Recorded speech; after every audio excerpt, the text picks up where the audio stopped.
Assalamualaikum warahmatullahi wabarakatuh. Perkenalkan, nama saya Nursila Yamalia, stambuk A40119100. Saya dari kelompok 1.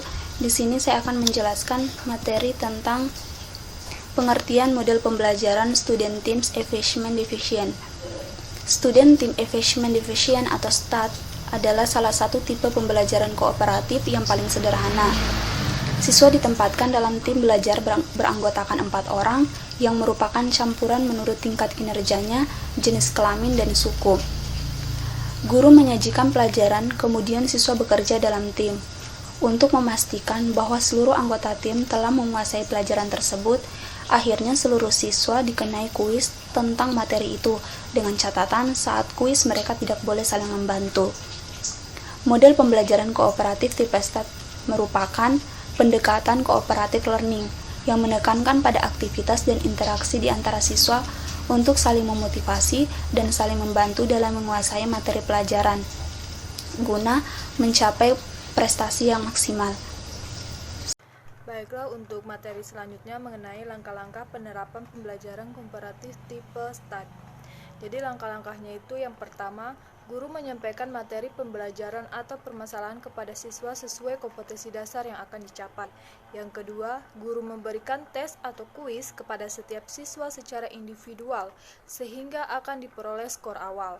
Kemudian yang ketiga, guru membentuk beberapa kelompok. Setiap kelompok terdiri dari 4 atau 5 orang siswa dengan kemampuan yang berbeda-beda. Misalnya, siswa yang memiliki kemampuan tinggi, rendah akan digabung menjadi satu kelompok.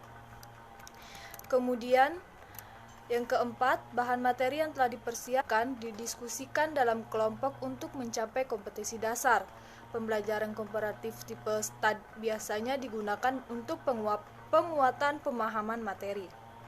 Kemudian, yang kelima, guru memfasilitasi siswa dalam membuat rangkuman, mengarahkan dan memberikan penegasan pada materi pembelajaran yang telah dipelajari agar mereka lebih cepat mengerti. Kemudian yang keenam, guru memberikan tes atau kuis kepada setiap siswa secara individual. Yang ketujuh, guru memberikan penghargaan kepada kelompok berdasarkan pemerolehan nilai peningkatan hasil belajar individual dari skor dasar ke kuis atau ke skor kuis berikutnya.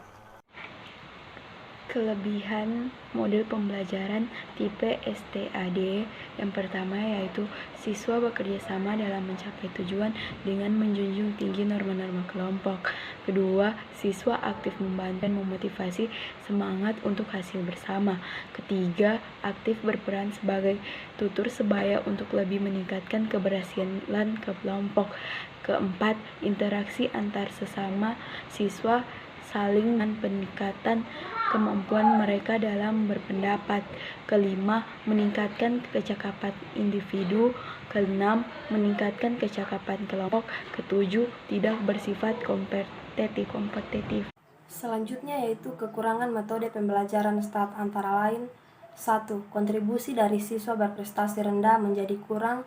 Yang kedua, siswa berprestasi tinggi akan mengarah pada kekecewaan karena peran anggota yang lebih pandai lebih domain. Yang ketiga, membutuhkan waktu yang lama untuk siswa sehingga sulit mencapai target kurikulum.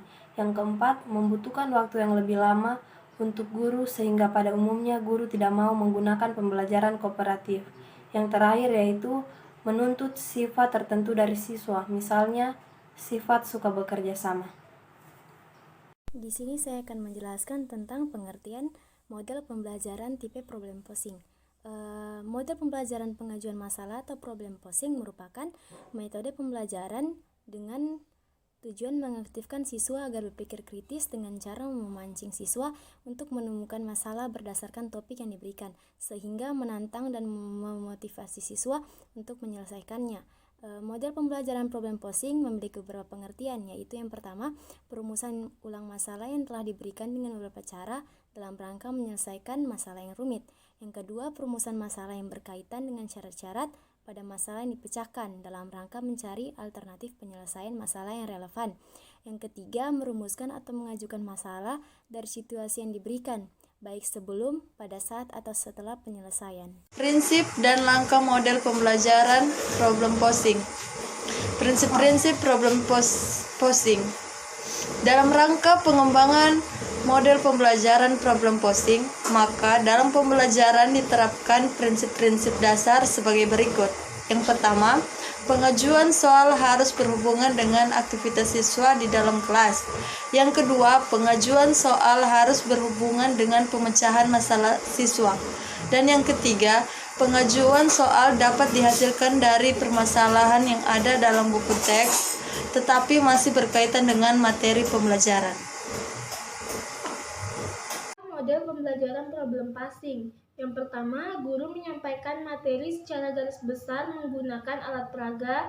Yang kedua, guru memberikan latihan soal secukupnya kepada siswa. Yang ketiga, guru memberikan beberapa contoh bentuk soal kepada siswa. Yang keempat, siswa diminta untuk mengajukan 1 atau 2 soal yang menantang dan siswa yang bersangkutan harus mampu menyelesaikannya. Yang kelima, guru secara acak menyuruh siswa untuk menyelesaikan soal temuan. Kelebihan dan kekurangan model pembelajaran problem passing. Kelebihan model pembelajaran problem passing sebagai berikut. Yang pertama, mendidik siswa untuk berpikir kritis dan kreatif. Yang kedua, siswa aktif dalam pembelajaran. Yang ketiga, belajar menganalisa suatu masalah. Yang keempat, mendidik anak percaya pada diri sendiri.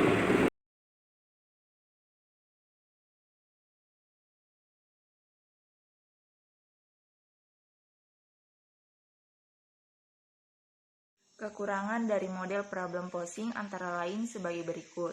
Yang pertama, tidak semua siswa memiliki konsep untuk menguasai konsep dengan waktu yang relatif singkat.